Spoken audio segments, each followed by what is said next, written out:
नमस्कार मित्रांनो, आपल्या सर्वांची चॅनलवर स्वागत आहे। आज आपण एका अनोख्या आणि प्रेरणादायक आर्थिक विषयावर चर्चा करणार आहोत, ज्यामुळे तुमच्या आयुष्यात नक्कीच आर्थिक सकारात्मक बदल घडू शकतात। सुरुवात करूया आजच्या महत्त्वाच्या विषयाला। नमस्कार मित्रांनो, आपले आजच्या या व्हिडिओमध्ये स्वागत आहे। आज आपण एक अत्यंत महत्त्वाचा विषय आर्थिक साक्षरतेचे संस्कार भविष्यातील पिढीसाठी मार्गदर्शन या विषयावर चर्चा करणार आहोत। या विषयाचा संदर्भ आपण अर्थमेळ आर्थिक नियोजनासाठी मार्गदर्शक या विनायक कुलकर्णी यांच्या पुस्तकातील 14व्या प्रकरणातून घेत आहोत। मित्रांनो, आपल्या मुलांवर आर्थिक साक्षरतेचे संस्कार करणे हे आजच्या काळाची नितांत गरजही बनलेली आहे। अंथरूण पाहून पाय पसरणे सोडा, अंथरूण मोठं घेणं शिका हा विचारच आर्थिक विकासाच्या दिशेने पहिलं पाऊल ठरतो।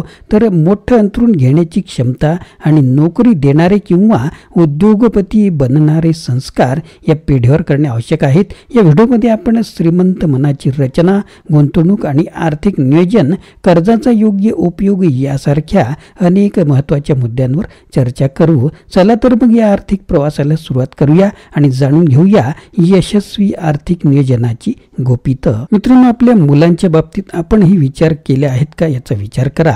आपल्या मुलांवर आर्थिक साक्षरतेचे संस्कार का करण्याचे गरजेचे आहे? अंथरूण पाहून पाय पसरणे सोडा, अंथरूण मोठं घेणं शिका या उक्तीचा खरा अर्थ काय आहे आणि तो आर्थिक यशात कसा आपल्याला मदत करणार आहे? आर्थिक विकास साधण्यासाठी कोणत्या महत्त्वाच्या मूल्यांचा मुलांवर संस्कार करायला हवा? आपण आपल्या मुलांना नोकरी देणारे किंवा उद्योगपती बनवण्यासाठी कशा प्रकारे प्रेरित करू शकतो? श्रीमंत मनाची रचना कशी असते आणि ती मुलांना कशी आपण शिकवली पाहिजे? गुंतवणूक आणि आर्थिक नियोजनाचे महत्त्व आपल्या मुलांना कसे समजून सांगितले पाहिजे?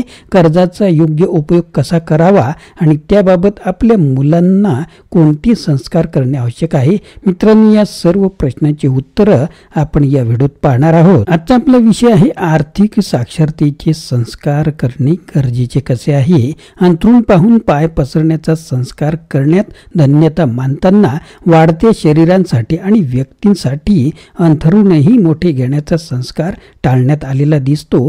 कायम मुटकुळी करून तोकड्या अंथरुणात झोपण्याची सवय स्वतःच्या आर्थिक विकासाला मारक ठरते। वाढणाऱ्या शरीरासाठी मोठे अंथरूण घेण्याची क्षमता कधी निर्माण करणार? आपल्यात आणि आपल्या मुलांमध्ये हा विचार इथे आपल्याला करायचा आहे। आजच्या काळात आपल्या मुलांवर संस्कार करायला पालकांना वेळच मिळत नाही किंवा आपले संस्कार मुलांना भविष्यात पुरेसे ठरणार नाहीत असा समज काही पालकांचा झाल्यामुळे संस्कार वर्गांची संख्या वाढत चाललेली दिसते। पण आपण जे संस्कार म्हणतो ते खरोखरच आजच्या काळाच्या कसोटीवर घासून बघतो का? खूप शिक, मोठा हो आणि चांगली नोकरी मिळव हे बोल सातत्याने आपल्या मुलांना ऐकवताना त्यांनी नोकरीच केली पाहिजे असेच मनावर बिंबवले जात असते।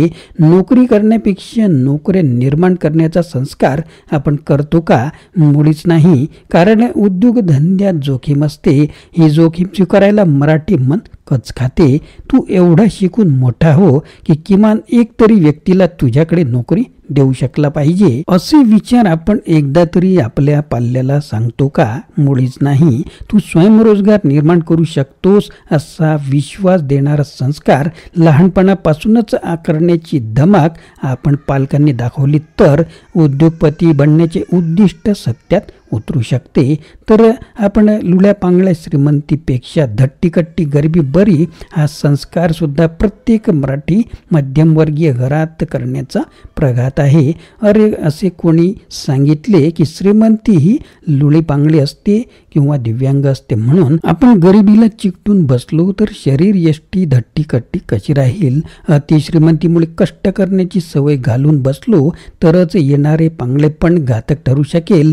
खरे म्हणजे फार क्वचितच मराठी घराघरात पैशांच्या श्रीमंतीचा संस्कार होत असतो। पैशाच्या श्रीमंतीपेक्षा मनाच्या श्रीमंतीचा नारा उठता बसता ऐकवला जात असतो। मोठ्या मनाने आपण नातेवाईकांना, मित्रांना, आपल्या शेजाऱ्यांना, कार्यालयातील सहकाऱ्यांना क्षमा करतो का? त्यांच्या उंचवलेल्या आर्थिक परिस्थितीचा दुस्वास करणे सोडून देतो का? सर्वांनी आपल्या ताटाखालचे मांजर व्हावे ही सुप्त इच्छा मनातून नाहीशी करतो का? खरोखरच मन श्रीमंत असेल तर हे प्रश्नच उद्भवत नाहीत. अंथरूण पाहून पाय पसरण्याचा संस्कार करण्यात धन्यता मानताना वाढत्या शरीरासाठी आणि व्यक्तींसाठी अंथरूणही मोठे घेण्याचा संस्कार टाळण्यात आलेला दिसतो. तर कायम मुटकुळी करून तोकड्या अंथरुणात झोपण्याची सवय स्वतःच्या आर्थिक विकासाला मारक ठरते. वाढणाऱ्या शरीरासाठी मोठे अंथरूण घेण्याची क्षमता आपण कधी निर्माण करणार आहोत? आपल्या आणि आपल्या मुलांमध्ये बचतीचा संस्कार चांगला होत असतानाही आपल्याकडून अजाणतेपणे म्हणा किंवा काही वेळा जाणून बुजून नेमक्या गुंतवणुकीचा आणि आर्थिक नियोजनाचा संस्कार करण्याचे राहूनच जाते. परिणामी हाती आलेल्या पैशाची योग्य गुंतवणूक होण्याऐवजी नसत्या लोभापोटी असुरक्षित ठिकाणी ते पैसे गमावण्याची शक्यता निर्माण होते. केवळ वेतनातून अशा क्षमता निर्माण होणार नाहीत. वेतन वृद्धीसाठी आवश्यक असणारी शैक्षणिक पात्रता मिळवली की झाले असे म्हणून चालणार नाही. प्रत्येकाला श्रीमंत व्हायचे आहे, पण श्रीमंती फार क्वचितच विनाशास प्राप्त होते. कर्जापासून लांब पडणारा मराठी माणूस जोखीमयुक्त आणि अवास्तव दरांना भुलून गुंतवणूक करताना मतिभ्रष्ट झाल्यासारखा वागतो. अशा योजनात गुंतवण्यासाठी प्रसंगी कुठूनही पैसे उभे करणारा हा माणूस खर्चाचे नेमके नियोजन करून आणि गरजा आटोक्यात ठेवून स्वतःचा आर्थिक स्तर उंचवण्यासाठी कर्जाचा उपयोग करताना आढळत नाही. याचे कारण म्हणजे कर्जाचा संस्कार घराघरात होतच नाही. आजवर एका पैशाचे कर्ज घेतलेले नसल्याचा वृथा अभिमान गुंजारत बसणारे आपण कर्जातून मालमत्ता निर्माण करण्याचे विसरूनच जातो. कर्ज काढून आर्थिक गरज भागविताना आपण कर्जबाजारी नव्हे तर त्या कर्जातून निर्माण केलेल्या मालमत्तेचे धारक आणि मालक असतो. सर्वच उद्योगपती व्यावसायिक कर्ज घेऊनच उद्योग व्यवसाय वाढविण्याचे उद्दिष्ट बाळगून असतात. वाढत्या उद्योग व्यवसायातून मिळालेल्या नफ्यातून कर्जाची परतफेड करताना नवीन कर्जाची मुहूर्तमेढ करीत असतात. हे करीत असताना नफ्या तोट्याचं गणित एकीकडे सांभाळताना दुसरीकडे व्यवसाय वृद्धीचे उद्दिष्ट साध्य करीत असतात. मानवावर 16 संस्कार झाले पाहिजेत असे वेदात पुराणात सांगितलेले आहे, परंतु याच 16 संस्कारात नसलेला एक आर्थिक साक्षरतेचा संस्कार मात्र सर्व धर्मात करणे आवश्यक असते. हा संस्कार मुलगा मुलगी असा भेद मुळीच मानत नाही. सर्वसाधारणपणे या संस्काराची सुरुवात जितक्या लवकर सुरू कराल तेवढा परिणाम चांगला असतो. तर मित्रांनो, आर्थिक साक्षरतेचे संस्कार हे आपल्या मुलांच्या उज्ज्वल भविष्यासाठी अत्यंत महत्त्वाचे आहेत. विनायक कुलकर्णी यांच्या अर्थमेळ या ग्रंथातून आपण आजच्या चर्चेतून शिकलो की फक्त अंथरूण पाहून पाय पसरणे हीच गोष्ट पुरेशी नाही, तर अंथरूण मोठं घेण्याची क्षमता विकसित करणे गरजेचे आहे.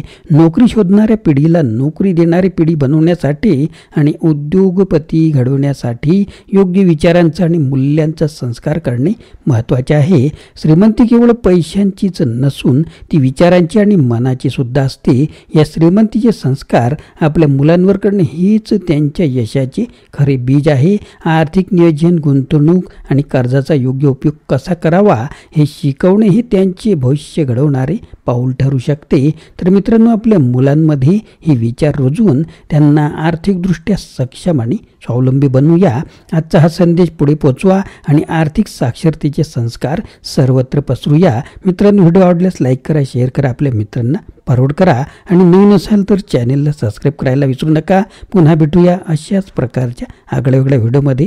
धन्यवाद. मित्रांनो, आशा आहे की तुम्हाला हा व्हिडिओ आवडला असेल. कृपया लाईक करा, शेअर करा आणि तुमच्या मित्रांसोबतही हा व्हिडिओ शेअर करा.